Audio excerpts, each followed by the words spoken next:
राजनीति में कुछ भी अस्थायी नहीं होता और मित्रता व शत्रुता तो कदापि नहीं। राजनीति के अंतिम पड़ाव में अब वरिष्ठ नेता शरद पवार की अंतिम इच्छा एनडीए का भाग बनना हो सकता है। पवार को कुछ लोग राजनीति का गुगली मास्टर भी कहते हैं और कुछ अति उत्साही राजनीतिक विशेषज्ञ राजनीति के चाणक्य। शरद पवार एक के बाद एक ताबड़तोड़ बयानों से विपक्ष की सिट्टी पिट्टी गुल कर दिए हैं। अब 2024 के लोकसभा चुनाव से पहले शरद पवार का यूं चर्चा में आना कई राजनीतिक कयासों को जन्म देता है। एनसीपी प्रमुख शरद पवार इन दिनों अपने बयानों से एक तरफ केंद्र में अपनी सहयोगी पार्टी कांग्रेस के लिए असहज स्थिति पैदा कर रहे हैं, तो दूसरी तरफ राज्य में स्वयं के विजन से खड़ी की गई महाविकास अघाड़ी की एकता की राह में भी रुकावटें डालने का काम कर रहे हैं। उनके मन में फिलहाल क्या चल रहा है ये समझना मुश्किल है। पहले उन्होंने गौतम अडानी के खिलाफ जेपीसी जांच की उपयोगिता पर सवाल खड़े कर राहुल गांधी की मांग को फिजूल ठहरा दिया। अब महाराष्ट्र के मामले में उन्होंने उद्धव ठाकरे पर सवाल खड़े किए। शरद पवार ने बयान दिया है कि उद्धव ठाकरे ने जब मुख्यमंत्री पद से इस्तीफा दिया तब उन्होंने सहयोगी पार्टियों के साथ सलाह मशवरा नहीं किया। इस सिर्फ अपनी पार्टी की वजह से सीएम नहीं थे, उनके मुख्यमंत्री बनने में कांग्रेस और एनसीपी के विधायकों का भी योगदान था। तीनों पार्टी के विधायकों के नंबर से जुड़े थे,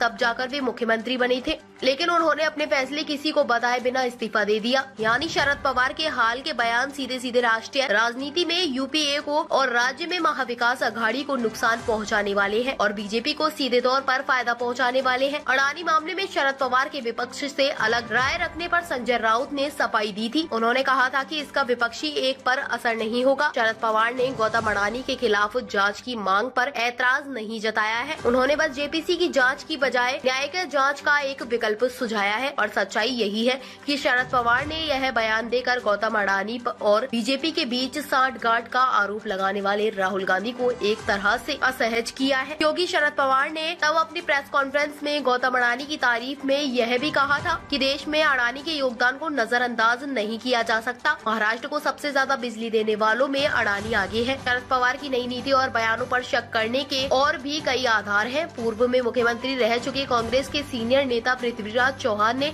बयान दिया है कि शरद पवार का यह स्टेटमेंट की जेपीसी की जरूरत नहीं है, अडानी ने कुछ भी नहीं किया, खटकने वाला है। इन सब के बीच एकनाथ शिंदे गुट के नेता आनंदराव अडसुले का गोवा में दिया बयान और भी ज्यादा चौंकाता है कि शरद पवार की पार्टी एनसीपी और बीजेपी साथ आ जाए और दोनों मिलकर शिंदे की शिवसेना को बाहर रखे तो एकनाथ शिंदे राज्य में खुद के दम पर पार्टी का विस्तार करने में सक्षम है। विपक्षी एकता बस नाम मात्र की है। ऐसे में कांग्रेस के शक्ति प्रदर्शन पे शरद पवार विपक्ष को 440 वोल्ट का झटका दे दिया है और ये खलबली भाजपा के लिए किसी वरदान से कम नहीं होगी। संभव है कि शरद पवार अपने इस समाप्त होने राजनीतिक करियर के साथ कोई नया अध्याय रचने जा रहे हैं।